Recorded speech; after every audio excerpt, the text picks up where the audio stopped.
नमस्कार, बहुत बहुत स्वागत है आप सभी का हमारे मॉर्निंग प्राइम टाइम शो नया सवेरा में। आपके साथ मैं हूं शहला निगार और मेरे साथ है मेरी सहयोगी संध्या शर्मा। सुप्रभात शहला, हमारे नया सवेरा के सभी दर्शकों को भी सुप्रभात। तो आज 1 घंटे नया सवेरा के माध्यम से हम आपको करने वाले हैं देश और दुनिया भर की तमाम खबरों से अपडेट। साथ ही साथ आपको ये भी बताएंगे कि प्रधानमंत्री नरेंद्र मोदी कौन कौन से देशों के दौरे पर रहने वाले हैं। साथ ही साथ अयोध्या को लेकर के भी करेंगे बात। तो आइए नया सवेरा की कर लेते हैं शुरुआत इस वक्त की सुर्खियों के साथ।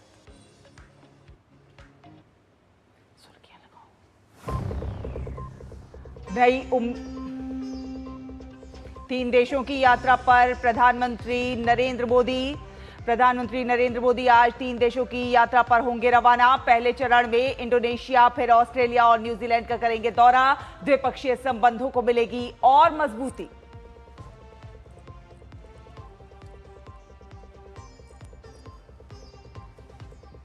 अयोध्या में आज 3 बजे श्री राम मंदिर ट्रस्ट की बैठक, अध्यक्षता करेंगे महंत नृत्य गोपाल दास।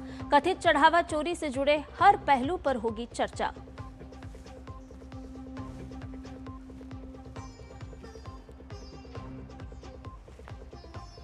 श्री अकाल तख्त साहिब का पंजाब सरकार को 10 दिनों का अल्टीमेटम। आईटी सेल बंद नहीं करने पर होगा मार्च। सिख संस्थाओं के खिलाफ एजेंडा चलाने का आरोप।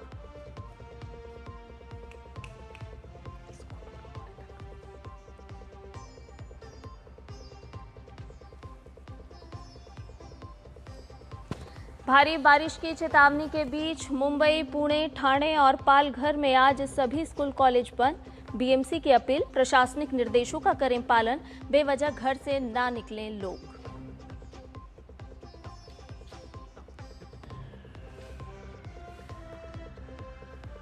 और फीफा वर्ल्ड कप में मैक्सिको और इंग्लैंड के बीच रोमांचक भिड़ंत जारी।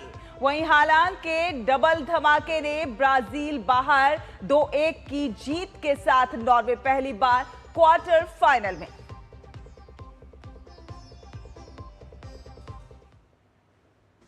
और आइए सभी खबरों को विस्तार के साथ जानते हैं। आपको बता दें कि प्रधानमंत्री नरेंद्र मोदी आज से 12 जुलाई तक 3 देशों के दौरे पर रहेंगे।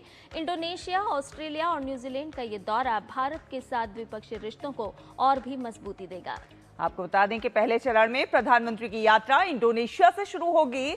प्रधानमंत्री की ये यात्रा इंडोनेशिया के राष्ट्रपति प्रबोवो सुबियांतो के निमंत्रण पर हो रही है। पीएम और राष्ट्रपति प्रबोवो की वार्ता के दौरान विभिन्न क्षेत्रों में भारत इंडोनेशिया सहयोग में हुई प्रगति की समीक्षा होगी और साथ साथ सहयोग में विस्तार की संभावनाओं पर भी विचार विमर्श होगा। अपने विशाल आकार और रणनीतिक भौगोलिक स्थिति के कारण इंडोनेशिया ने हमेशा मलक्का, जलडमरू मध्य और आसपास के जो समुद्री क्षेत्र हैं उनकी सुरक्षा और स्थिरता में बेहद महत्वपूर्ण भूमिका निभाई है। ये समुद्री मार्ग भारत के लिए बहुत अहम है क्योंकि ये हिंद महासागर क्षेत्र के सबसे महत्वपूर्ण समुद्री व्यापारिक मार्गों में से एक हैं। पीएम जकार्ता में भारतीय प्रवासी समुदाय की एक विशाल सभा को भी संबोधित करेंगे। सिक्योरिटी पे काम होगा, मैन्युफैक्चरिंग पे काम होगा, एजुकेशन पे काम हो रहा है, कल्चरल एक्सचेंजेस पे काम हो रहा है। आपने ध्यान दिया होगा कि प्रधानमंत्री जी जोग्याकर्ता जाएंगे, जो एक पौराणिक मंदिर है 9वीं सदी का, एक अद्भुत मंदिर है। उसके पुनर्निर्माण के लिए भारत योगदान करेगा।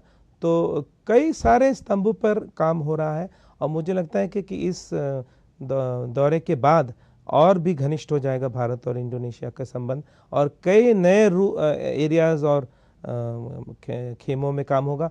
एक उदाहरण तो मैं न्यूक्लियर कोऑपरेशन का भी दूंगा।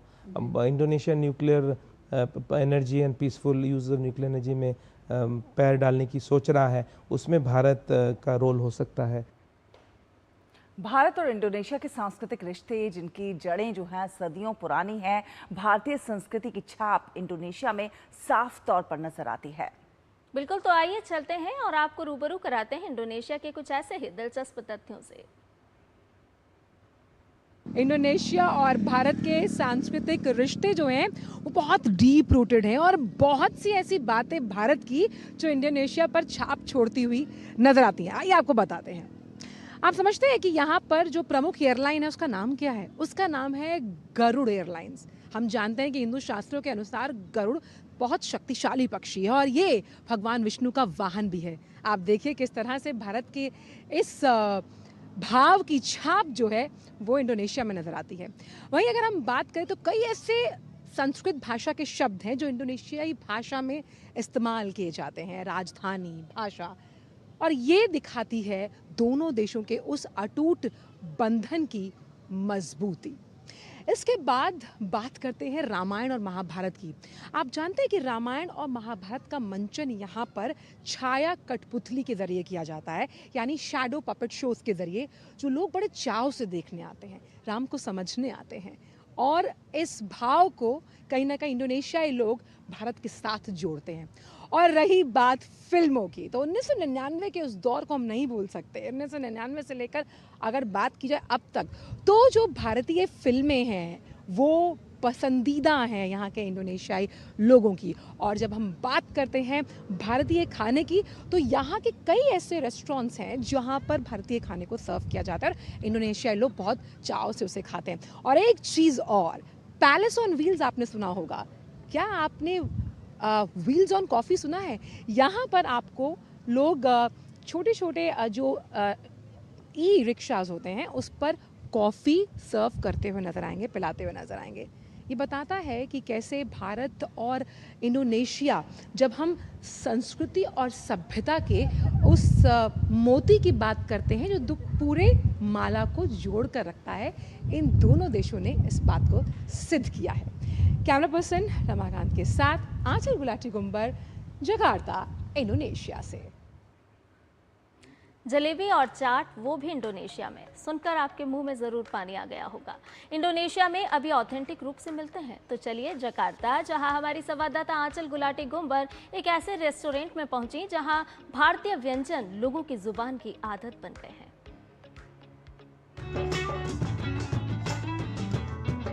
जकार्ता, इंडोनेशिया में, जहां ये तमाम भारतीय व्यंजन बहुत शौक से खाए जाते हैं। और मज़े की बात यह है कि इंडोनेशियाई लोग तो खाते ही हैं, साथ ही साथ जो यहाँ पर बसे हुए भारतीय हैं उन्हें भी इस तरह के व्यंजन परोसे जाते हैं जो वो लुत्फ के साथ खाते हैं।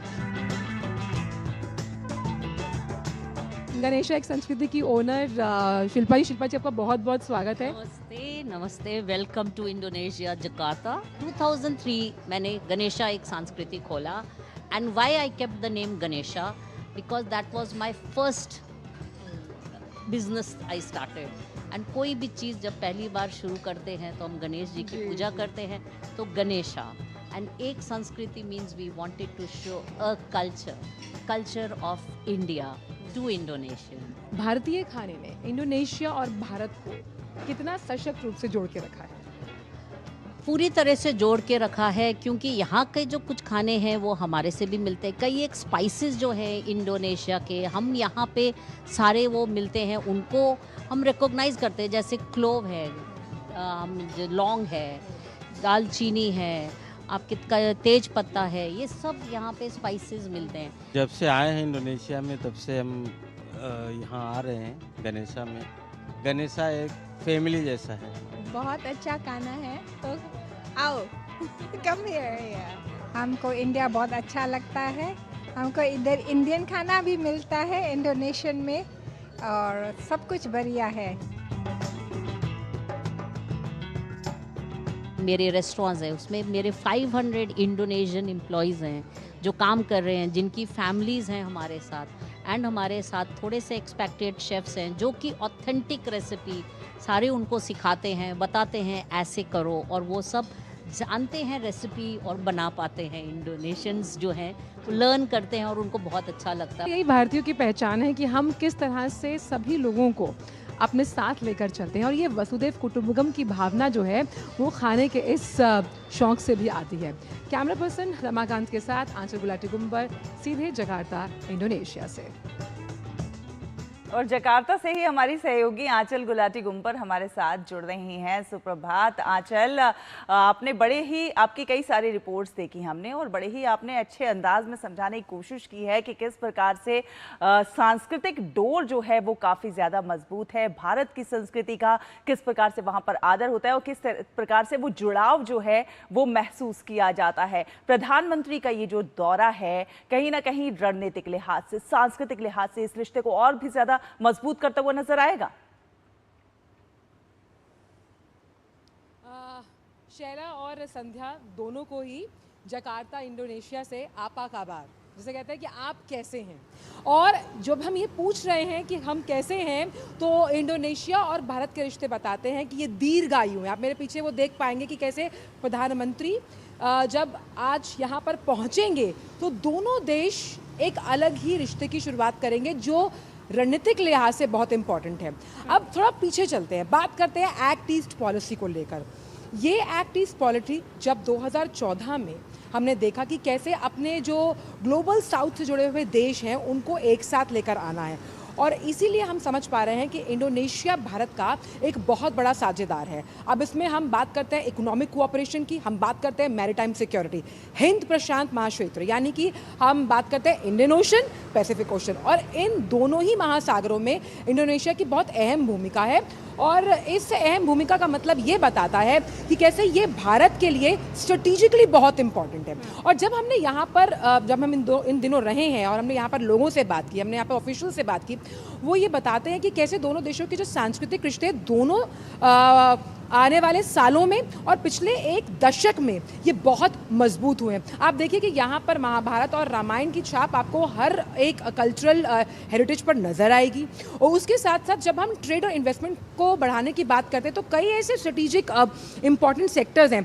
हम यहाँ पर न्यूक्लियर कोऑपरेशन को भी लेकर आगे बढ़ रहे हैं। क्रिटिकल मिनरल्स की अगर हम बात करें, आर्टिफिशियल इंटेलिजेंस, साथ ही साथ डिजिटल इंफ्रास्ट्रक्चर को मजबूत करने की बात करें, जहाँ पर बहुत ही जल्द UPI को कैसे अपनाता हुआ इंडोनेशिया नजर आएगा। अब बात करते हैं भारतीय समुदाय की, तो यहाँ पर एक नया इनिशिएटिव शुरू किया गया इंडोनेशिया सरकार द्वारा कि नो योर डायोस्पोरा, यानी कि आप अपने आप को पहचानिए, यहाँ पे जो भारतीय बसे हुए हैं वो लोगों से जुड़े। अब इस दौरे से ट्रेड इन्वेस्टमेंट के बाद साथ साथ कैसे मैरीटाइम सिक्योरिटी को लेकर हम एक खाका खींचते हुए नजर आएंगे, वो बहुत इंपॉर्टेंट रहेगा। और हम पहले भी अगर हम बात करें नेवल एक्सरसाइजेस के जरिए आतंकवाद को ख़त्म करने के लिए भी हमेशा इंडोनेशिया ने भारत का साथ दिया है। अच्छा, जिन क्षेत्रों की आप बात कर रही हैं साथ ही साथ नए क्षेत्रों को भी आपने यहाँ पर छुआ है, उनका भी जिक्र किया है पारंपरिक क्षेत्र के अलावा। तो जो अलग अलग सेक्टर्स हैं, भारत और इंडोनेशिया दोनों ही इन नए सेक्टर्स के साथ किस तरह से आगे का खाका खींचते हुए नजर आएंगे, एक नया रोड मैप तैयार करते हुए नजर आएंगे प्रधानमंत्री नरेंद्र मोदी की इस यात्रा के बाद?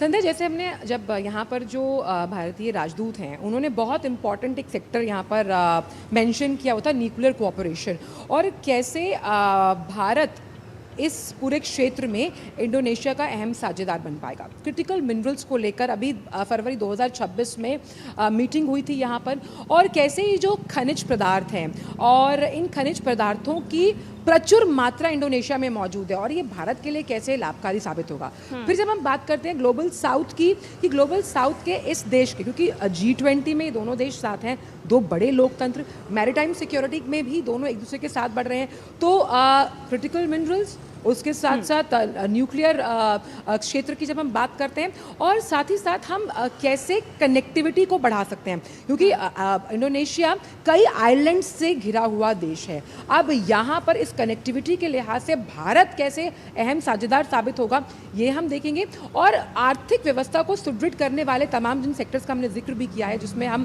फार्मास्यूटिकल्स की बात करें, एंड अगर एनर्जी सिक्योरिटी की बात करें, हम जानते हैं कि वर्ल्ड ऑर्डर इस वक्त बिगड़ा हुआ है, और ऐसे में पश्चिम एशिया में जो हालात चल रहे हैं, आपको अलग अलग जो ऊर्जा विकल्प हैं, यानी कि स्रोत हैं या वो देश हैं जो एनर्जी सिक्योरिटी के लिए आपके अहम साझेदार साबित हो सकते हैं, आपको वहाँ पर रुख करना होगा। तो इंडोनेशिया उस एनर्जी कंजर्वेशन में भी बहुत अहम साझेदार साबित होगा। और साथ ही साथ इन तमाम सेक्टर्स के जो रिपलिंग इफेक्ट्स है वो उसके सब्सिडरी यानी कि अलाइड सेक्टर्स पर पड़ते नजर आएंगे, जिसमें हम ये देखेंगे कि ज़्यादा से ज़्यादा रोजगार, पर्यटन से जुड़े हुए अलग अलग आयाम छूते हुए ये दोनों देश नजर आएंगे। और अहम बात यहाँ पर ये है कि जो यहाँ का बसा हुआ इंडोनेशियाई है, उनके दिलों में कहीं ना कहीं भारत हर लिहाज से बसता है।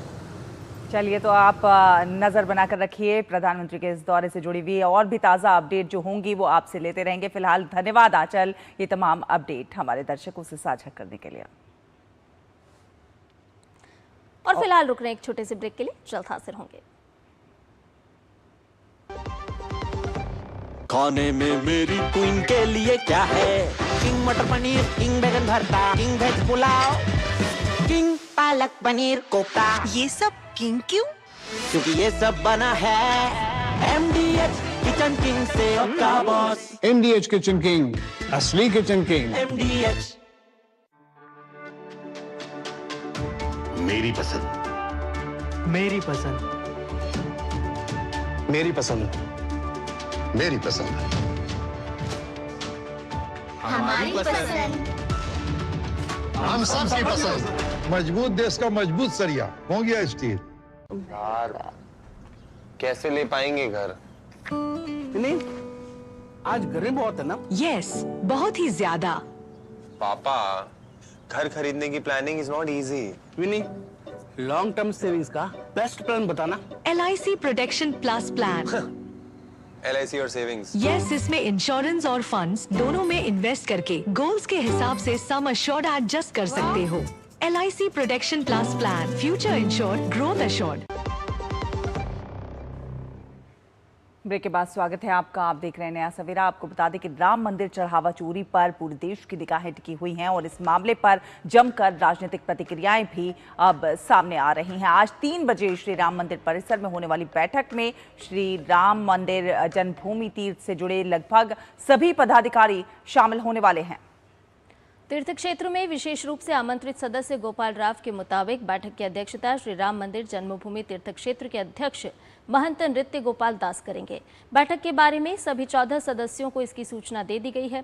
ट्रस्ट में कुल 14 सदस्य हैं और सभी को निमंत्रण दिया गया है। बैठक से पहले ट्रस्ट से जुड़े लोग हों, साधु संत या फिर आम देशवासी, सभी ये चाहते हैं कि इस मामले में दोषियों को सख्त से सख्त सजा जरूर होनी चाहिए।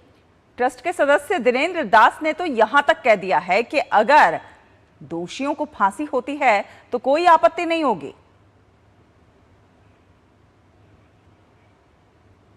ये ट्रस्ट लोग जो निर्णय देंगे हमारे ट्रस्ट लोग को मान लेंगे। जैसे रामलला के यहाँ अगर कोई चोरी आ गया है तो शासन का उत्तर प्रदेश के मुख्यमंत्री और हमारे यहाँ के DM जो पैरवी कर रहे हैं उनको अगर फांसी लगे कोई आपत्ति नहीं है। हमारे ट्रस्ट लोग उसको मानने के लिए तैयार। रामलला का मामला है। अब आज होने वाली बैठक में कौन कौन से मुद्दे छाए रहने वाले हैं जिन पर चर्चा संभव है, एक बार उन पर नजर डाल लेते हैं।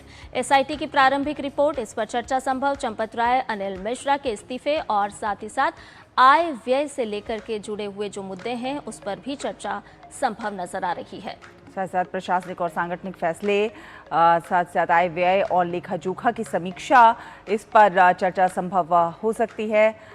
इसके अलावा भविष्य की व्यवस्था क्या कुछ होगी, परिसर के विकास, सुविधाओं और भीड़ प्रबंधन का किस प्रकार से जो है किया जाएगा, इन तमाम मुद्दों पर आज की इस बैठक में चर्चा संभव है। प्रशासनिक और संगठनात्मक क्या कुछ फैसले हैं उन पर भी चर्चा हो सकती है। साथ साथ भविष्य की व्यवस्था को लेकर भी चर्चा हो सकती है। और इस बीच विश्व हिंदू परिषद के अंतर्राष्ट्रीय अध्यक्ष आलोक कुमार ने मामले में जांच अधिकारी आशुतोष तिवारी को पत्र लिखा है। उन्होंने कांग्रेस सांसद प्रियंका गांधी, आम आदमी पार्टी के नेता अरविंद केजरीवाल, राज्यसभा सांसद संजय सिंह और समाजवादी पार्टी के नेता राम गोपाल यादव समेत अन्य नेताओं के बयान दर्ज करने की मांग की है। उनका कहना है कि इन नेताओं ने सार्वजनिक मंचों पर राम मंदिर के चढ़ावे को लेकर गंभीर आरोप लगाए हैं और इसीलिए निष्पक्ष जांच के लिए उनसे इन दावों के आधार और उपलब्ध साक्ष्यों की जानकारी ली जानी चाहिए। पत्र में यह भी कहा गया है कि यदि आरोपों के समर्थन में प्रमाण मिलते हैं तो जांच को मदद मिलेगी, जबकि आरोप अगर निराधार पाए जाते हैं तो कानून के अनुसार कार्रवाई पर भी विचार किया जाना चाहिए। प्रोफेसर राम गोपाल यादव जी ने कहा कि 20,000 करोड़ से ज़्यादा का घपला है। हमारी तो जानकारी में इतने पैसे वहाँ आए ही नहीं। प्रियंका जी ने कहा है हजारों करोड़ का चढ़ावा आता है। तो मैंने सोचा कि अगर पुलिस इनसे प्रार्थना करे कि आपने ये बयान दिया है, आपके पास जो कागज है, जो जानकारी है, डॉक्यूमेंट है, गवाह पता है, हमको बताइए, हम सारा उपयोग करके जांच पूरी करेंगे। और आपको बता दें कि इन सब के बीच सोने की रामचरितमानस के गायब होने को लेकर उठे सवालों के बीच श्री राम जन्मभूमि तीर्थ क्षेत्र ट्रस्ट की ओर से इसकी तस्वीर जारी की गई है। ट्रस्ट ने साफ कर दिया है कि स्वर्ण जड़ित रामचरितमानस राम मंदिर में पूरी तरह से सुरक्षित है। दरअसल पूर्व केंद्रीय गृह सचिव एस लक्ष्मी नारायण ने दावा किया था कि उनके परिवार ने राम मंदिर को दान की गई करीब 5 करोड़ रुपए की सोने से मढ़ी रामचरितमानस दिखाई नहीं दे रही है। इसके बाद इसको लेकर चर्चाएं भी तेज हो गई थी। बताया जाता है कि यह विशेष रामचरितमानस लगभग 147 किलो वजनी है, जिसके पन्नों पर 24 कैरेट सोने की परत चढ़ाई गई। इसे एस लक्ष्मी नारायणन ने और उनकी पत्नी ने राम मंदिर को भेंट किया था। ट्रस्ट की ओर से बताया गया कि करीब 2 वर्ष पूर्व सेवानिवृत्त IAS अधिकारी एस लक्ष्मी नारायणन द्वारा भेंट की गई सोने से युक्त श्री रामचरितमानस को उनकी अपेक्षा के अनुसार पहले श्री रामलला के गर्भगृह के सामने सम्मान पूर्वक रखा गया था और इसके बाद इसे मंदिर के गूढ़ मंडप में स्थित आभूषण कोठरी में सुरक्षित रखा गया। ट्रस्ट ने यह भी कहा है कि श्री लक्ष्मी नारायणन किसी भी समय आकर इसको देख सकते हैं और ये भेंट उसी समय मंदिर के रजिस्टर में दर्ज की गई थी। विकास सिंह हमारे सहयोगी संवाददाता जुड़ रहे हैं अयोध्या से हमारे साथ। तो विकास, आज की जो बैठक होने वाली है उस पर सभी की निगाहें टिकी हुई हैं कि इसमें क्या कुछ निकलकर सामने आता है और कौन कौन से मुद्दे इसमें जो है प्रमुखता से उठाए जाते हैं। जी बिल्कुल, और सभी की निगाहें लगी हुई हैं इस बात पर भी, क्योंकि जो ट्रस्ट के पूर्व महामंत्री हैं चंपत राय और ट्रस्टी अनिल मिश्रा ने जो इस्तीफे दिया है, सबसे पहले इस पर विचार इस पर किया जाएगा और इसके साथ साथ इस पूरे मामले पर SIT की जो प्रारंभिक रिपोर्ट है वह ट्रस्ट में रखी जा सकती है। साथ ही अन्य मुद्दों पर चर्चा की जाएगी, दान से संबंधित चर्चा की जाएगी और वित्तीय जो लेखा जोखा है वह भी इसमें रखा जाएगा। तो तमाम सारी जो मुद्दे हैं, जो 5 सूत्रीय मुद्दे हैं, उन पर चर्चा होने की संभावना है। लेकिन सबसे बड़ी बात है कि ट्रस्ट में जो दोनों लोगों के इस्तीफे हैं उन पर उनको कारण बताओ नोटिस भी दिया जा सकता है और उससे उनका पक्ष जाना जा सकता है। तमाम सारी बातें, चूँकि इस बीच हमने देखा इस पूरे प्रकरण जब से उठा है, अफवाहें ढेर सारी उड़ी हैं, लोग अपनी अपनी बातें कह रहे हैं, लेकिन अभी खुलकर साफ नहीं हुआ है। वहीं SIT की तरफ से और पुलिस की तरफ से जांच लगातार जारी है। SIT का 15 दिन का समय बढ़ाया गया था, वह यहाँ पर दोबारा आई थी और अपनी आगे की जांच को उसने पूरा किया। मंदिर के 5 साल के ऑडिट को देख रही है। इसके साथ साथ पुलिस की कार्रवाई भी लगातार तेजी के साथ चल रही है। अविनाश को 1 दिन की रिमांड पर लिया गया था, उसके रिमांड पे लेने के बाद उससे तमाम सारी बड़ी बातें निकलकर सामने आई थी। एक कार बरामद की गई थी और वह जगह का पता चला था जहां पर इस पैसे का बंटवारा आपस में ये लोग करते थे। इसके बाद कल पुलिस जेल के अंदर जाती है, 5 पकड़े गए लोगों से बातचीत करती है, उनसे पूछताछ करती है। क्योंकि तमाम सारी बातें जो अविनाश ने बताई, उसके बाद टिन्नू यादव हो, लवकुश मिश्रा हो, इन सभी लोगों से उसका क्लेरिफिकेशन मांगा गया। पुलिस उस मामले पर गंभीरता से जांच कर रही है। तो एक बड़ी बात है, जैसे जो अभी आपने खबर में दिखाया कि विश्व हिंदू परिषद की तरफ से एक जो पत्र लिखा गया है जांच करने वाले आईओ को, तो वो बड़ी बात है। क्योंकि हर आदमी अनाप शनाप बोल रहा है, कोई 2000 करोड़ की बात कह देता है, कोई हजारों करोड़ की बात कह देता है। अगर मामले में तथ्य हैं उनके पास, मामले में सत्यता है, तब आप बोलिए। तो ये यहाँ के आईओ से उन्होंने अनुरोध किया है कि अगर उनके पास कोई तथ्य हो तो उनसे लीजिए, ये बड़ी बात है। लेकिन अगर बेवजह की बातें कर रहे हैं तो जो कार्रवाई बनती है वो भी नियमानुसार की जानी चाहिए। वहीं इस बीच आज जो ट्रस्ट की बैठक होनी है 3 बजे होनी थी, इससे पहले ये मणिदास राम छावनी में होनी और थी। ऐसे में कौन से राम मंदिर सदस्य परिसर में ही यह बैठक 3 बजे आयोजित की जाएगी। सभी की निगाहें बनी हुई है इस पर। विकास, सभी की निगाहें बनी हुई है, लेकिन आपसे ये भी जानना चाहेंगे कि कौन कौन से सदस्य इस बैठक में मौजूद रह सकते हैं। साथ ही साथ न केवल आज बल्कि भविष्य को लेकर भी इस बैठक में चर्चा होने की संभावनाएं यहाँ पर नजर आ रही है। कौन से मुद्दे अहम रह सकते हैं? और जिस तरह से आप एक राजनीति का यहाँ पर जिक्र भी कर रहे हैं, तो राजनीति भी इस पूरे मामले को लेकर के बहुत गर्मा रही है।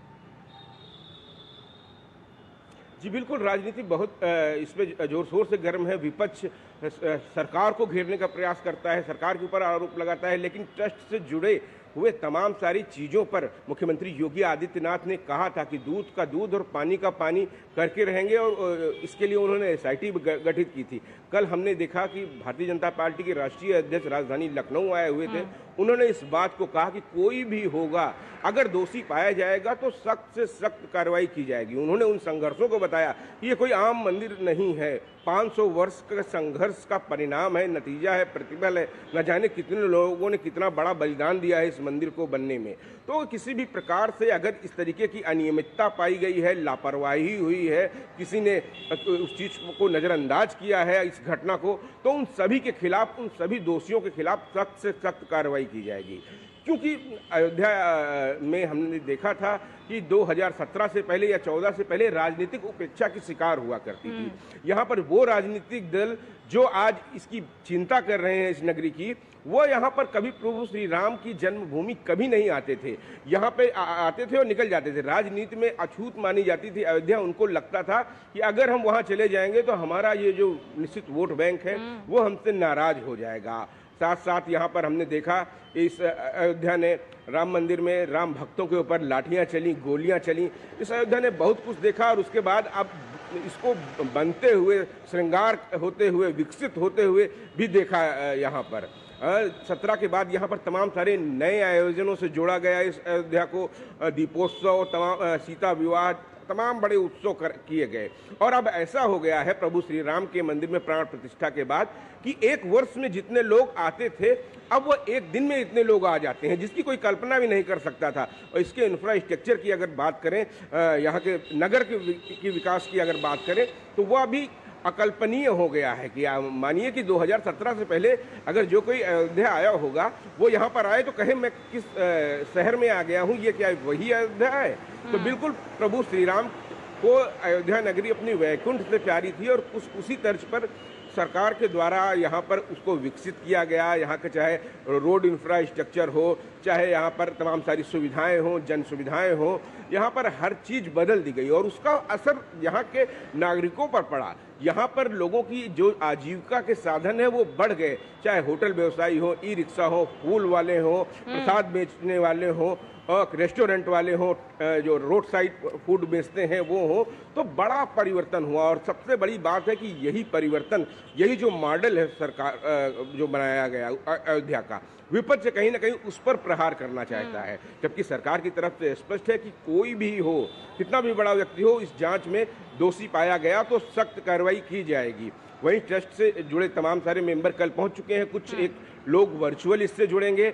3 बजे बैठक होनी है और इस बैठक में सबसे पहले मुद्दा है कि ट्रस्ट में जो 2 इस्तीफे हुए हैं उन पर विचार किया जाएगा और उसके बाद सभी मुद्दे जो अभी आपने बताए उन पर कार्रवाई की जाएगी। तो सबसे बड़ी बात है कि महत्वपूर्ण मुद्दा है और सबसे बड़ी बात ये होगी कि SIT की प्रारंभिक रिपोर्ट रखी जाएगी। वो आपस में सदस्य इस बात को जिक्र करेंगे कि अब तक क्या कुछ हुआ है, इसकी डेवलपमेंट की बात होगी, इस जांच की, और आगे की इस तरीके की कभी कोई पुनरावृत्ति ना हो ऐसी घटनाओं की, उस तरह की नियमों की बात हो सकती है। निश्चित तौर पर बैठक में भविष्य की चिंता भी यहाँ पर संभव नजर आ रही है। बहुत बहुत धन्यवाद विकास, तमाम जानकारी हमसे साझा करने के लिए।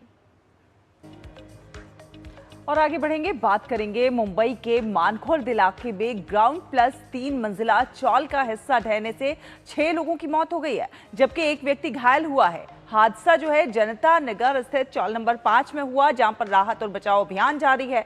मौके पर दमकल विभाग, मुंबई पुलिस, BMC और एम्बुलेंस की टीमें इस समय मौजूद हैं। हादसे के कारणों का फिलहाल पता नहीं चल सका है। तो हादसे में 6 लोगों की मौत हुई है, एक घायल। मुंबई, पुणे, ठाणे और पालघर में भारी बारिश के चलते आज सभी स्कूल और कॉलेज बंद रहेंगे। मौसम विभाग की चेतावनी और लगातार बिगड़ते हालात को देखते हुए प्रशासन ने ये फैसला छात्रों की सुरक्षा के मद्देनजर लिया है। पुणे, ठाणे और पालघर जिलों समेत मुंबई में आज सभी स्कूल कॉलेज बंद रखे गए हैं, लेकिन सरकारी और निजी कार्यालय सामान्य रूप से खुले रहेंगे। मुंबई विश्वविद्यालय ने भी 6 जुलाई को होने वाली सभी परीक्षाएं स्थगित कर दी हैं। हालांकि लोगों से अपील की गई है कि वे जरूरी काम होने पर घर से बाहर निकलें, क्योंकि कई इलाकों में जल भराव और यातायात बाधित होने की भी स्थिति बनी हुई है। तो पिछले कुछ दिनों से मुंबई और आसपास के क्षेत्रों में लगातार भारी बारिश हो रही है, जिससे सड़कें जलमग्न हैं और कई एक जगहों पर पेड़ गिरने की भी घटनाएं सामने आई हैं और इन हादसों में 30 जून से अब तक एक स्कूली छात्र की समेत 3 लोगों की मौत की पुष्टि हुई है। तो मुंबई में भारी बारिश और बारिश को देखते हुए अलर्ट जारी किया गया है। मुंबई, पुणे, ठाणे, पालघर के स्कूल कॉलेज आज बंद रहेंगे। सोमवार का दिन है, लेकिन स्कूल और कॉलेज बंद रखने की घोषणा की गई है। आपको बता दें कि प्रशासन के निर्देश हैं और प्रशासन ने ये अपील भी की है मुंबई वासियों से कि आप अपील को ज़रूर मानें और अपील का पालन करें और ज़रूरत ना हो तो घरों से बाहर ना निकले। ताज़ा अपडेट ले लेते हैं। मुंबई से हमारी संवाददाता श्यामा मिश्रा जुड़ गई हैं। श्यामा, सबसे पहले तो इस वक्त का अपडेट आप बताइए कि किस तरह के हालात वहां पर नजर आ रहे हैं, साथ ही साथ जहां पर सबसे ज्यादा जलभराव की स्थिति है वहां पर किस तरह का डाइवर्जन किया गया है, क्योंकि आज सोमवार का दिन है, लोग अपने अपने दफ्तर भी पहुंचेंगे। जी देखिए, सबसे पहले अगर हम बात कर लें मुंबई, ठाणे, पालघर, रायगढ़, ये इन इलाकों के लिए नावकाफ थी एक वार्निंग दी गई, यानी कि रेड अलर्ट चेतावनी दी गई है कि अगले 3 घंटे बहुत ज्यादा इंटेंस स्पेल्स हो सकता है बारिश का, और साथ ही जो हवा है वो 50 से 60 किलोमीटर घंटे के हिसाब से बह सकती है, और इसकी वजह से काफी ज्यादा ये डेंजर बना हुआ है कि जो पेड़ है उनकी टहनियां हैं वो काफी ज्यादा गिरने की यहाँ पर हम मुंबई में देख रहे हैं, ये इंसिडेंट्स हो रहे हैं। और इसी की वजह से कल हमने देखा तो 140 से ज्यादा इंसिडेंट्स हुए हैं। कई सारी जगहों पर पेड़ गिर गए हैं, कई सारी जगहों पर टहनियां गिर गई हैं और काफी ज्यादा गाड़ियों को नुकसान भी पहुंचा हुआ है। इसके अलावा अगर हम बात करें तो फिलहाल बारिश जो है वो रुक रुक के हो रही है, और इसीलिए जो जलमग्न जो इलाके हैं उनमें एक राहत की बात ये है कि पानी निकल जाने का उनके पास में समय भी मिल रहा है। दूसरी बात ये है कि फिलहाल अगर हम देखें तो लो टाइड का समय बना हुआ है मुंबई में। अभी फिलहाल समुद्र तो काफी दस्त है, लेकिन लो टाइड का समय बना हुआ है, इसीलिए जलमग्न जो इलाके जी श्यामा, कुछ तकनीकी खामियों की वजह से आपकी आवाज हम तक पूरी तौर पर नहीं आ रही है। आगे आपसे संपर्क करेंगे। फिलहाल बहुत धन्यवाद हमारे साथ जुड़ने के लिए। और इसी के साथ यहाँ पर रुकेंगे एक छोटे से ब्रेक के लिए। जल्द हाजिर होंगे, आप देखते रहिए नया सवेरा।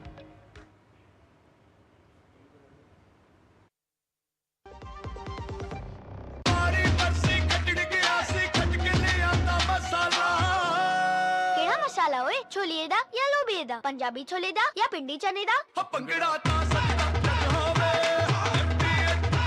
अब छोलिया हो या लोबिया, पंजाबी छोले या पिंडी चने, सब कुछ मजेदार बने। जब धरती चीर कर निकलता है लोहे का पत्थर और मिलता है मोंगिया के जोश से, फिर तपता है, पिघलता है और बनता है फौलाद। अब होता है सरिया सारी खूबियों के साथ। मोंगिया स्टील, मजबूत देश का मजबूत सरिया। हर जीत की शुरुआत होती है छोटे छोटे कदमों से, और हर छोटी तैयारी बदल सकती है पूरा नतीजा। क्योंकि मैदान हो या जिंदगी, छोटी से छोटी तैयारी ही देती है प्रोटेक्शन, और प्रोटेक्शन ही देता है भरोसा। जैसे LIC की बीमा लक्ष्मी, एक खास प्लान सिर्फ महिलाओं के लिए, जहां छोटी बचत दे बड़ी सुरक्षा, ताकि जिंदगी के हर मैदान में आप रहे हर पल के लिए रेडी। LIC बीमा लक्ष्मी, रखे हर पल के लिए रेडी। और ब्रेक के बाद नया सवेरा में आपका एक बार फिर से स्वागत है। और आइए अब आपको लिए चलते हैं हमारे खास सेगमेंट साइंस स्पार्क की तरफ और जानते हैं कि ब्रह्मांड में चेतना का आधार इंसानी शरीर से बिल्कुल अलग कैसे हो सकता है।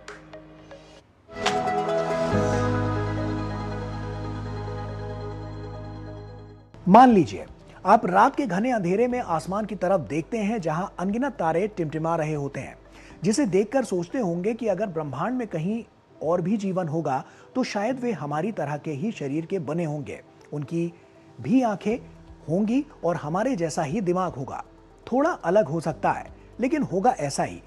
लेकिन अब सोचिए, क्या ऐसा हो सकता है कि किसी दूर ग्रह पर एक ऐसा जीव रहता हो जिसका शरीर पत्थरों जैसा सख्त हो, नसें कांच की हो और खून की जगह उसमें मरकरी बहती हो? और सबसे बड़ी बात, क्या बिना इंसानी दिमाग के भी उसके पास हमारी तरह से सोचने समझने की शक्ति यानी कि चेतना हो सकती है? कैलिफोर्निया यूनिवर्सिटी के फिलोसोफर एरिक शेविट्ज़-बेल ने और जेरेमी पोबर की एक नई रिसर्च ने पूरी दुनिया को हिलाकर रख दिया है। उनका कहना है कि यह सोचना बिल्कुल गलत है कि सोचने समझने की ताकत सिर्फ इंसानी शरीर या पृथ्वी जैसे जीवों में ही हो सकती है। ब्रह्मांड में ऐसी अजीबोगरीब चेतना मौजूद हो सकती है जिसकी हम कल्पना भी नहीं कर सकते। तो आइए साइंस स्पार्क के इस रोमांचक टॉपिक को विस्तार से समझते हैं। ऐसे में सवाल आता है कि आखिर चेतना यानी कॉन्शियसनेस होती क्या है। देखिए, चेतना का मतलब सिर्फ जिंदा होना नहीं है। चेतना का मतलब है अपने आसपास की दुनिया को महसूस करना। जैसे आपको दर्द होता है, खुशी होती है, डर लगता है, कोई याद आता है, कोई सपना आता है। यानी सिर्फ जानकारी लेना ही नहीं बल्कि उसका अनुभव होना ही चेतना कहलाता है। आज वैज्ञानिक मानते हैं कि इंसान के अलावा हाथी, डॉल्फिन, डॉग्स, ऑक्टोपस और कई दूसरे जीव भी किसी न किसी स्तर पर चेतना रखते हैं। लेकिन अब सवाल ये उठ रहा है कि क्या चेतना सिर्फ धरती के जीवों तक ही सीमित है या फिर ब्रह्मांड के किसी दूसरे कोने में बिल्कुल अलग तरह का जीवन भी महसूस कर सकता है। यही सवाल इस नई रिसर्च का सबसे बड़ा आधार है। क्या चेतना के लिए इंसानों जैसा शरीर होना जरूरी है? इस रिसर्च का सबसे बड़ा दावा यही है कि शायद नहीं। अमेरिका की यूनिवर्सिटी ऑफ कैलिफोर्निया रिवरसाइड के दार्शनिक प्रोफेसर एरिक स्विट्जेट-गिलबेल और पुर्तगाल की यूनिवर्सिटी ऑफ लिस्बन के शोधकर्ता जेरेमी पोबर का कहना है कि चेतना किसी एक चीज से बंधी नहीं है। इसे वे सबस्ट्रेट फ्लेक्सिबिलिटी कहते हैं। इसे आसान भाषा में ऐसे समझिए, जैसे कि कोई कप कांच का भी हो सकता है, स्टील का भी हो सकता है, प्लास्टिक का भी हो सकता है और मिट्टी का भी हो सकता है, लेकिन उसका जो काम है वो वही रहता है। किताब कागज पर भी हो सकती है और मोबाइल में डिजिटल रूप में भी हो सकती है। यानी काम नहीं बदलता, सिर्फ माध्यम बदलता है। अब सवाल आता है कि वैज्ञानिकों को ऐसा क्यों लगता है कि ब्रह्मांड में ऐसे जीव मौजूद हो सकते हैं। इसकी सबसे बड़ी वजह है ब्रह्मांड का आकार। वैज्ञानिकों के अनुमान के मुताबिक सिर्फ दिखाई देने वाले ब्रह्मांड में ही करीब 1 ट्रिलियन यानी कि 10 लाख करोड़ आकाशगंगाएं हैं। हर आकाशगंगा में करोड़ों अरबों तारे हैं और उनके चारों ओर अनगिनत ग्रह मौजूद हो सकते हैं। इतने विशाल ब्रह्मांड में सिर्फ ये मान लेना कि सिर्फ धरती पर ही जीवन और चेतना पैदा हुई होगी, शायद ये बड़ी गलतफहमी हो सकती है। शोधकर्ताओं का अनुमान है कि पूरे ब्रह्मांड के इतिहास में लगभग 1000 व्यवहारिक रूप से विकसित एलियन सभ्यताएं जरूर रही होंगी। कई वैज्ञानिक तो इससे भी कहीं ज्यादा संख्या की संभावना बताते हैं। अलग अलग ग्रहों का तापमान, वातावरण, पानी, रसायन और गुरुत्वाकर्षण अलग होगा, इसीलिए वहां का जीवन भी हमारे जैसा होना जरूरी नहीं है। हो सकता है कि वहां जीवन सिलिकॉन, अमोनिया, अलग तरह के अमीनो एसिड या किसी बिल्कुल नई रासायनिक व्यवस्था पर आधारित हो। ऐसे में सवाल आता है कि इस रिसर्च से आम इंसान को क्या फायदा होगा। देखिए, पहली नजर में यह रिसर्च सिर्फ एलियंस की कहानी लग सकती है, लेकिन इसका असर बहुत बड़ा हो सकता है। अगर वैज्ञानिक समझ पाएं कि चेतना आखिर पैदा कैसे होती है, तो भविष्य में एआई, रोबोटिक्स, न्यूरोसाइंस, अंतरिक्ष विज्ञान और दूसरी दुनिया में जीवन खोजने वाले मिशनों की दिशा पूरी तरह से बदल सकती है। इससे डॉक्टर मानव मस्तिष्क को बेहतर तरीके से समझ पाएंगे, वैज्ञानिक ज्यादा स्मार्ट एआई विकसित कर सकेंगे और अगर कभी किसी दूसरे ग्रह पर जीवन मिला तो हम सिर्फ ये नहीं देखेंगे कि वो कैसा दिखता है, बल्कि ये भी समझने की कोशिश करेंगे कि क्या वो सोच सकता है, सीख सकता है और महसूस कर सकता है। यानी ये रिसर्च इंसान को खुद अपने अस्तित्व को नए नजरिए से देखने के लिए मजबूर करती है। तो कुल मिलाकर देखें तो ये नई रिसर्च हमें एक बेहद दिलचस्प और विनम्र सीख देती है। जिस तरह विज्ञान ने हमें बताया कि धरती ब्रह्मांड का केंद्र नहीं है, उसी तरह शायद चेतना भी सिर्फ इंसानों की जागीर नहीं है। हो सकता है कि इस अनंत ब्रह्मांड में कहीं ऐसे जीव मौजूद हों जिनका शरीर हमारी कल्पना से बिल्कुल अलग हो, लेकिन वे भी हमारी तरह सोचते हों, फैसले लेते हों और अपने आसपास की दुनिया को महसूस करते हों। और अगर भविष्य में ऐसा साबित हो गया तो ये इंसानी इतिहास की सबसे बड़ी खोजों में से एक होगी, जो विज्ञान की समझ के साथ साथ तकनीक को और भी विकसित करती हुई नजर आएगी। तो इसी के साथ साइंस स्पार्क में फिलहाल अभी के लिए इतना ही। फिर होगी आपसे मुलाकात कुछ और इंटरेस्टिंग टॉपिक के साथ। तब तक के लिए दीजिए अनुमति। नमस्कार।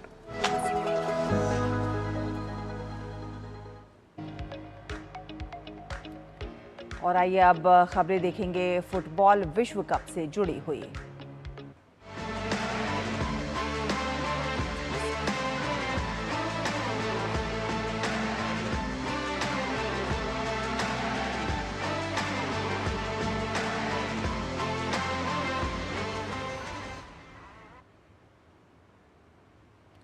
तो फीफा वर्ल्ड कप से बड़ी खबर आ रही है। जी हां, फीफा विश्व कप में इंग्लैंड पहुंचा है क्वार्टर फाइनल में। रोमांचक मुकाबले में इंग्लैंड ने मैक्सिको को हराया है।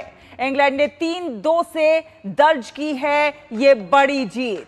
इंग्लैंड के जूड बेलिंघम ने 3 मिनट के अंदर किए 2 गोल और काफी रोमांचक हो गया है अब ये मुकाबला। 54वें मिनट के बाद 10 खिलाड़ियों के साथ खेला इंग्लैंड। तो इस वक्त की ये बड़ी खबर, जहां फीफा वर्ल्ड कप में बड़ा उलटफेर भी देखने को मिल रहा है, काफी रोमांचक मोड़ पर पहुंच चुका है अब ये मैच। 54वें मिनट के बाद 10 खिलाड़ियों के साथ इंग्लैंड खेला और आपको बता दें कि इसके साथ साथ इंग्लैंड के जैरेल क्वांसा को रेड कार्ड मिल गया है।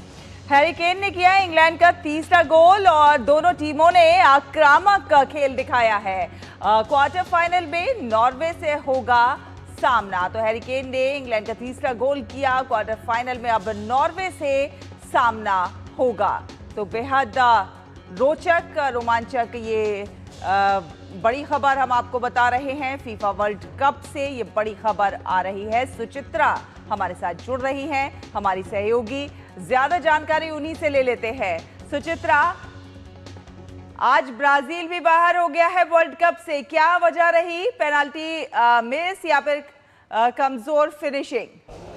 जी बिल्कुल शैला, 5 बार की विश्व चैंपियन है ब्राज़ील की टीम, लेकिन ये माना जा रहा था कि ब्राज़ील की टीम उतनी दमदार नहीं थी जितनी कि वो हमेशा से उतरती थी। और पिछले कुछ समय से देखा भी है कि यूरोपियन टीम्स के खिलाफ ब्राज़ील की जो टीम है वो संघर्ष करते हुए नज़र आई है। और इस बार ब्राज़ील का सामना था नॉर्वे से, और नॉर्वे की टीम शानदार फॉर्म में तो है ही, वहीं अर्लिंग हालैंड के रूप में उनके पास एक ऐसा स्ट्राइकर है जो कि बहुत ही तेज़ गति से लगातार गोल भी कर रहा है। तो इस मुकाबले को ब्राज़ील वर्सेस हालैंड का ही दर्जा दिया जा रहा था। और इस मुकाबले में आखिरकार अर्लिंग हालैंड जो हैं वो भारी पड़े हैं कहीं ना कहीं ब्राज़ील पर। और 5 बार की जो चैंपियन ब्राज़ील है उसका जो सपना था 24 साल बाद एक बार फिर से विश्व चैंपियन बनने का, वो टूट गया है। और उनके जो स्टार हैं नेमार, जो कि इस विश्व कप में खेलेंगे भी या नहीं, उस पर आशंका जताई जा रही थी। हालांकि उन्हें शामिल किया गया, इस मैच के लिए फिट भी थे।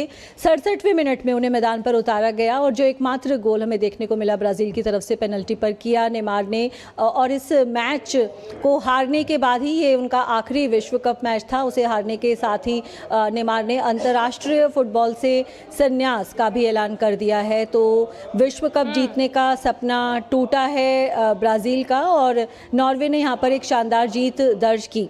और साथ ही साथ यहाँ पर इंग्लैंड का जिक्र करना भी बहुत ही महत्वपूर्ण हो जाता है। काफी रोमांचक मोड़ पर पहुंच गया है मैच। जी बिल्कुल, मैं आपको बता दूं कि अभी ये जो मैच समाप्त हुआ है, इंग्लैंड की जीत ने एक ऐतिहासिक जीत दर्ज की है मैक्सिको पर, क्योंकि मैक्सिको सिटी के एज़टेका स्टेडियम में ये मैच था, जिसमें अगर मैक्सिको का हम रिकॉर्ड देखें तो 89 मैच इस मैच से पहले खेले थे मैक्सिको की टीम ने यहाँ पर, और उसमें से सिर्फ 2 मैच हारे थे। वहीं विश्व कप के 10 मैच खेले थे और 10 में से 10 मैच, एक मैच में भी उन्हें हार नहीं मिली थी। तो हम कह सकते हैं कि जो 90वां मैच था एज़टेका स्टेडियम में, उसमें इतिहास रचा गया है। इंग्लैंड की टीम ने मैक्सिको को एज़टेका में पहली बार विश्व कप में मात देने में कामयाबी पाई है। इंग्लैंड पहली टीम बनी है जिसने एज़टेका स्टेडियम में मैक्सिको को हराया है।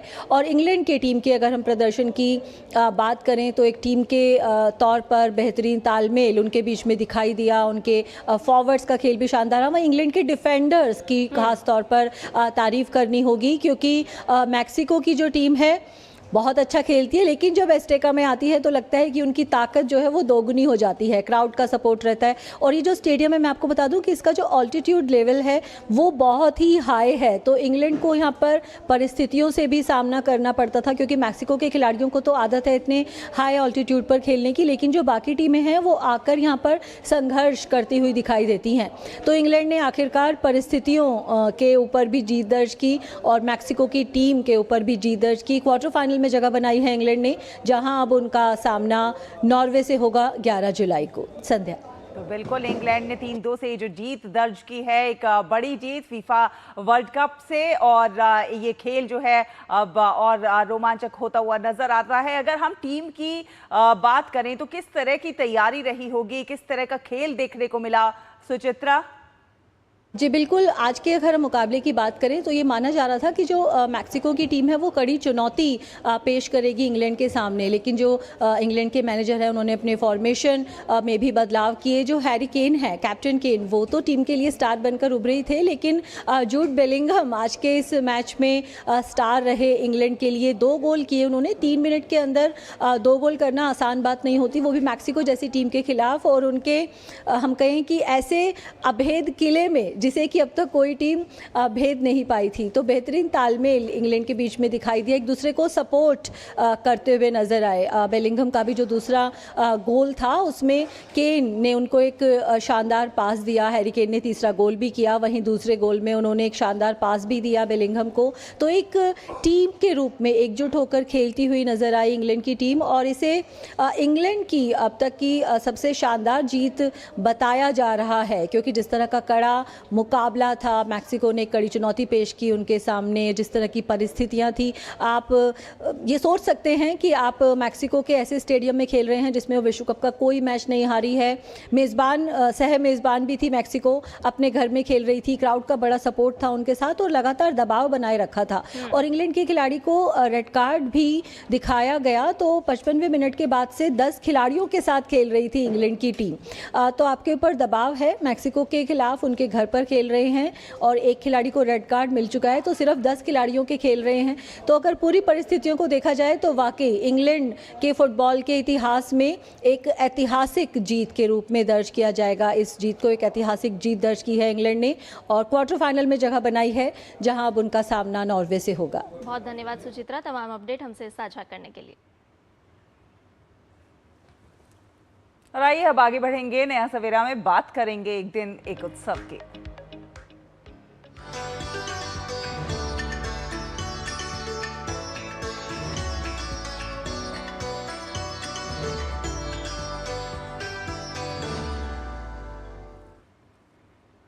आइए चलते हैं मेघालय। मेघालय के जयंतिया हिल्स में आज से शुरू हुआ है 4 दिवसीय बेहडी एंड खलाम महोत्सव। आपको बता दें कि प्रांत समुदाय का यह अनूठा उत्सव केवल धार्मिक अनुष्ठान नहीं होता, बल्कि महामारी, विपत्तियों और नकारात्मक शक्तियों को दूर कर सुख समृद्धि के स्वागत का प्रतीक भी माना जाता है। तो देखिए मेघालय की जीवंत सांस्कृतिक विरासत से जुड़ी ये विशेष रिपोर्ट। पारंपरिक नगाड़ों की गूंज, रंग बिरंगी पारंपरिक वेशभूषा और श्रद्धा से सराबोर हजारों लोग। जोवाई नगर का वातावरण बेहडियन खलाम महोत्सव के साथ पूरी तरह उत्सवमय हो उठता है। मेघालय सरकार द्वारा राजकीय उत्सव का दर्जा प्राप्त ये पर्व प्रार समुदाय की सबसे बड़ी सांस्कृतिक और धार्मिक पहचान माना जाता है। लोक विश्वास है कि ये महोत्सव महामारी, रोग और अशुभ शक्तियों को दूर कर अच्छी फसल, सुख समृद्धि और सामाजिक कल्याण का आशीर्वाद लेकर आता है। 4 दिनों तक चलने वाले इस महोत्सव में विभिन्न बस्तियों के लोग पवित्र वृक्षों और लकड़ी के विशाल स्तंभों को जंगलों से पारंपरिक रीति रिवाजों के साथ लाते हैं। महिलाएं पारंपरिक वेशभूषा में उनका स्वागत करती हैं। ढोल, बांसुरी और झांझ की मधुर धुनों के बीच सामूहिक नृत्य पूरे वातावरण को आध्यात्मिक उल्लास से भर देता है। पूर्वजों के सम्मान, सामूहिक प्रार्थना और प्रकृति के प्रति कृतज्ञता का भाव इस उत्सव की सबसे बड़ी विशेषता है।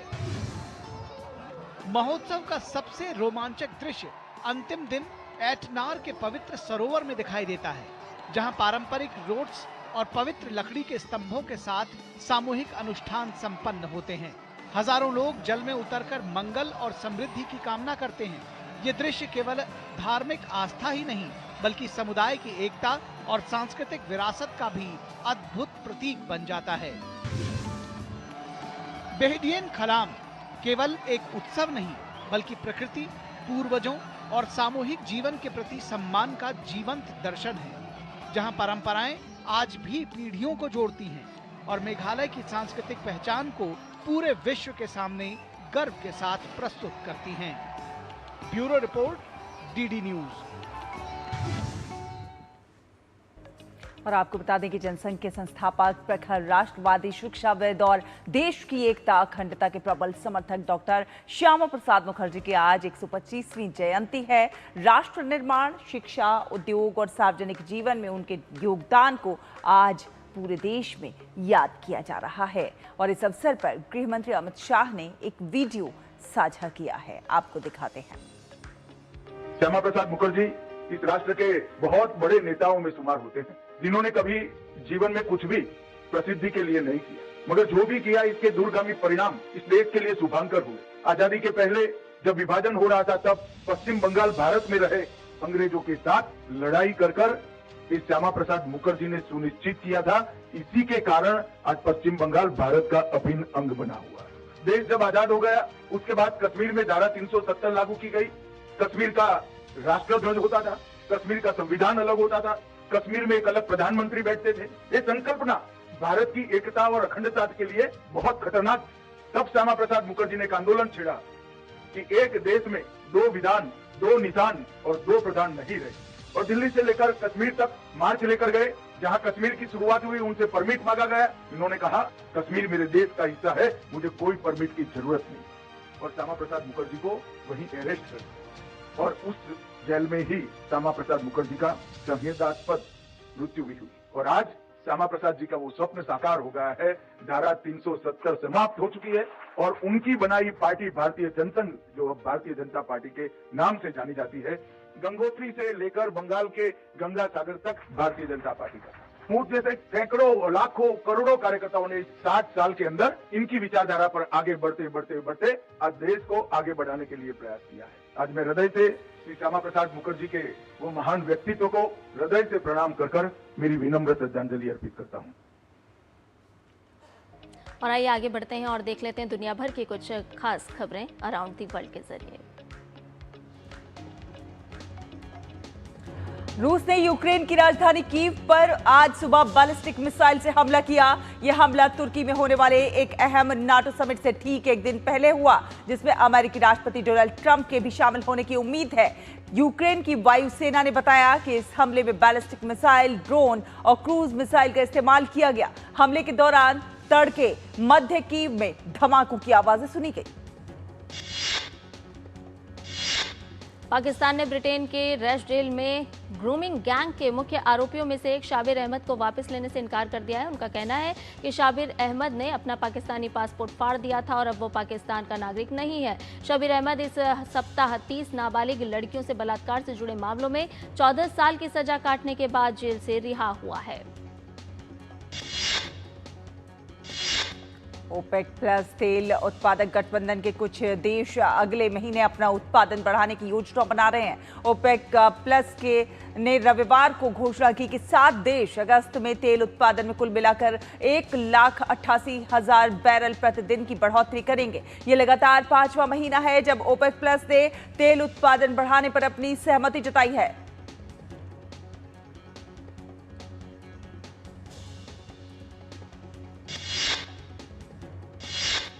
और आइए अब जान लेते हैं मौसम का हाल। ग्राफिक के जरिए आपको बताते हैं अधिकतम और न्यूनतम तापमान।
और नया सवेरा के अंत में बात करते हैं तीजन बाई की। जी हाँ, एक ऐसा नाम जो कि अमर हो गया।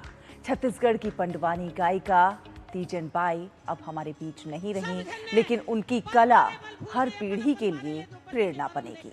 तीजन बाई ने महाभारत की कथाओं को जिस अंदाज में दुनिया के सामने पेश किया, आज उनके पंडवानी गायन को याद करते हुए नया सवेरा में हम विदा ले रहे हैं। आप कीजिए उन्हें याद और मुझे, मेरी सहयोगी शैला और हमारी पूरी टीम को दीजिए इजाजत। नमस्कार। दीन दयाल दया के सागर और मुरलीधर कन्हैया द्रौपदी के बरन ला देखे हवे वाह भैया रथ ले छोड़ के हाँ और दोनों हाथ ले जोड़ के कहे द्रौपदी जय जगदम्बे ला प्रणाम।